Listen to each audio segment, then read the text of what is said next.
Ton enfant, il devient ingérable après l'école et tu penses, mais c'est quand même fou, à l'école, il se comporte bien, mais dès qu'il est avec moi, il explose. Et si c'était pas un manque de respect, s'il y avait autre chose de plus profond, je te fais une petite mise en situation.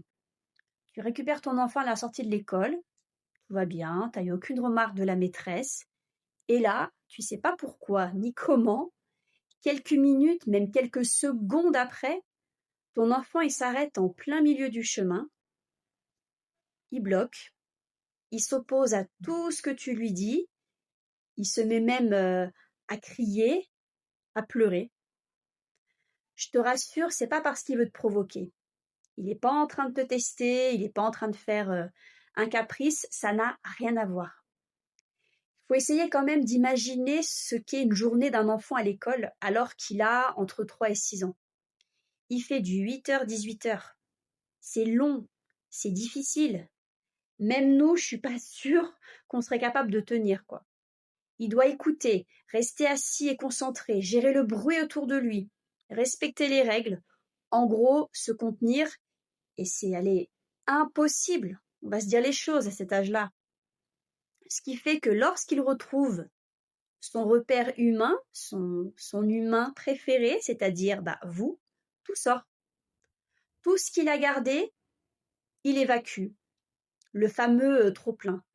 Le cumul des contraintes et des mini-frustrations. La première chose qui aide le plus souvent, c'est d'éviter les questions en boucle. Tu sais, les questions du style « Ça va, t'as passé une bonne journée, c'était bien à l'école, qu'est-ce que t'as fait de beau ?» Évidemment, on évite aussi les reproches. J'espère que t'as été sage, que t'as pas embêté les copains.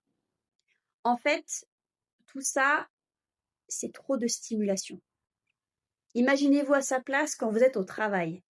Il y a un moment, votre cerveau, il va être saturé. Et pour votre enfant, c'est pareil. Là, en gros, ce qu'il vous dit, c'est « laisse-moi tranquille, j'ai besoin d'autre chose ».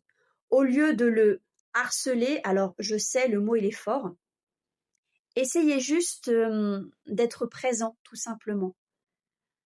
Après, vous n'êtes pas obligé de parler. Vous pouvez marcher tranquillement, l'un à côté de l'autre, en rentrant à la maison. Votre présence rassurante suffit. Même un câlin, un petit goûter, juste un petit moment rien qu'à vous. Ce temps de décompression, en fait, il est important parce qu'il permet de souffler et de revenir au calme. Et essayez aussi d'observer l'avant, le pendant et l'après. Voyez comment se comporte votre enfant, quelles sont ses réactions.